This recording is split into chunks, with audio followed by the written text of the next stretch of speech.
रामपुर के मूत्र से बना देवघर में स्थित यह तालाब। नमस्कार मित्रों, आप देख रहे हैं हमारे इतिहास के एक और नई कहानी, नई जिंदगी पर। पौराणिक कथाओं के अनुसार राक्षस राज रावण हिमालय पर भगवान शिव को प्रसन्न करने के लिए घोर तपस्या कर रहा था।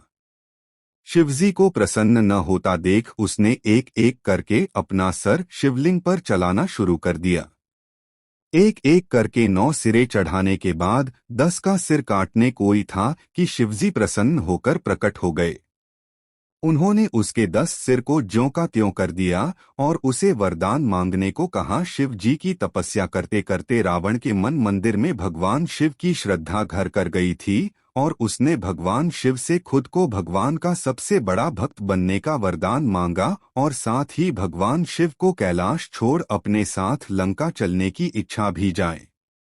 तब भगवान शिव ने रावण को अपना सबसे बड़ा भक्त बनने का वरदान दिया और खुद को शिवलिंग के रूप में रावण को लंका ले जाने की अनुमति भी दी, पर इस चेतावनी के साथ दी कि यदि मार्च में बने शिवलिंग को पृथ्वी पर रख देगा तो वह वही अचल पर स्थापित हो जाएगा। अंततः वही हुआ। राहुल को अपनी शक्ति पर गुमान था और वह शिवलिंग लेकर चल पड़ा, जिसके बाद सभी देवता घबराकर विष्णु भगवान के पास पहुँचे और इस अनर्थ को रोकने के लिए प्रार्थना की। तब श्री हरि ने अपनी लीला रची और उन्होंने वरुण देव को जलपान के जरिए रावण के पेट में घुसने को कहा। इधर रावत जब शिवलिंग लेकर आगे बढ़ रहा था तभी उसे जोरों की प्यास लगी। अपनी प्यास बुझाने तो उसने जलपान किया और इस जलपान के दौरान उसके पेट में वरुण देव प्रवेश कर गए। जब रावण जलपान करके पुनः शिवलिंग को लंका की ओर ले चलो तो उसे बहुत तेज लघुशंका लग गई। शिवलिंग को हाथ में लेकर लघुशंका करना उचित नहीं लगा, इसलिए उसने वहां बैजू नामक बालक बने भगवान विष्णु से अनुरोध किया कि वह शिवलिंग को अपने हाथों में ही थाम कर रखें जब तक वह लघुशंका करके न आ जाए।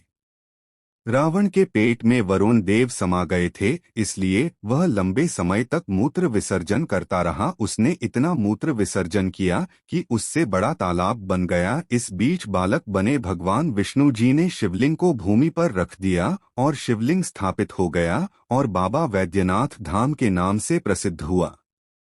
इसके बाद ही रावत की लघु शंका भी समाप्त हो गई।